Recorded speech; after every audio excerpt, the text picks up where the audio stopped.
ಯೆಹೋಶುವನ ಗ್ರಂಥದಿಂದ ವಾಚನ ಅಧ್ಯಾಯ 14. ಜೋರ್ಡಾನಿನ ಪಶ್ಚಿಮ ದಿಕ್ಕಿನ ಭೂಮಿಯ ವಿಭಜನೆ.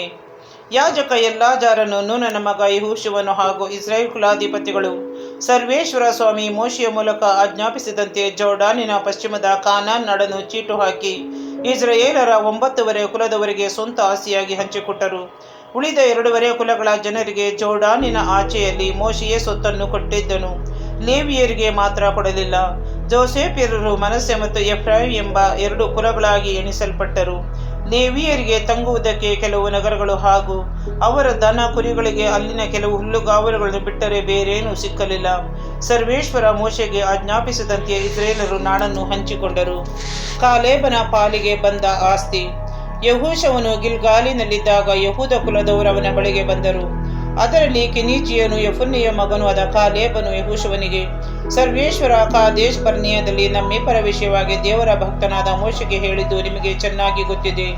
ಸರ್ವೇಶ್ವರನ ದಾಸನಾದ ಮೋಶೆ ಈ ನಾಡನ್ನು ಸಂಚರಿಸಿ ನೋಡುವುದಕ್ಕಾಗಿ ಕಾದೇಶ್ ಬರ್ನೇಯದಿಂದ ನನ್ನನ್ನು ಕಳಿಸಿದಾಗ ನನಗೆ 40 ವರ್ಷ.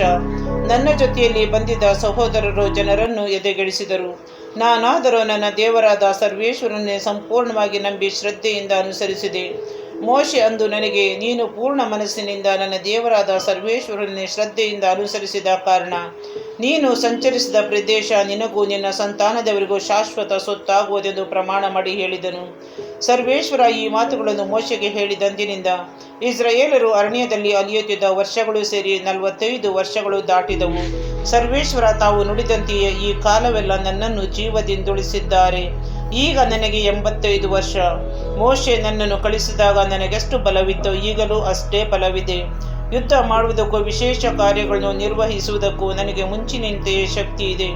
ಹೀಗಿರಲು ಸರ್ವೇಶ್ವರ ದಿನದಂದು ಸೂಚಿಸಿದಂತೆ ಈ ಮಲೆನಾಡನ್ನು ನನಗೆ ಕೊಡು.